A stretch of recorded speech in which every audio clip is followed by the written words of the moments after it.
Well, things have started to calm down here now in Dover. Things are returning back to normal. It was here this morning where it all started and this evening where it finished. In the last half an hour or so, a large group of far-right protesters have made their way slowly but surely onto the trains and gone off to the various parts of the country that they come from.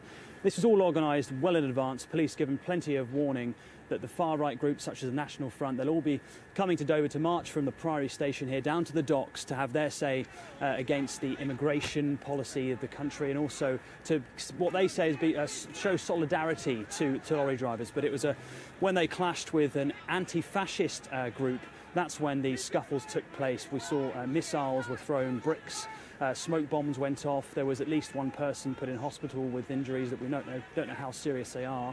But certainly lots of tensions running high here. I've been speaking to some of the right-wing protesters who said to me they're actually happy with how today went. As far as they're concerned, it was a success. They walked down to the docks, they had their protest there, they gave their speeches, and then they managed to come back here. They say that the violence wasn't from them. They only retaliated once the anti-fascist groups started throwing things at them, and certainly speaking to at least one police officer, he would corroborate that story as well.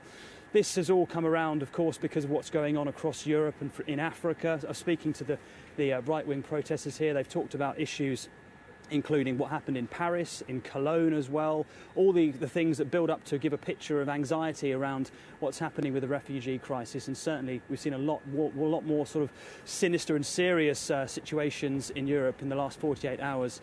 On Friday morning in Germany, it was reported that an undetonated grenade was found in an asylum shelter in the south of the country. There, investigators working out how it got there, thought to have been thrown over the fence.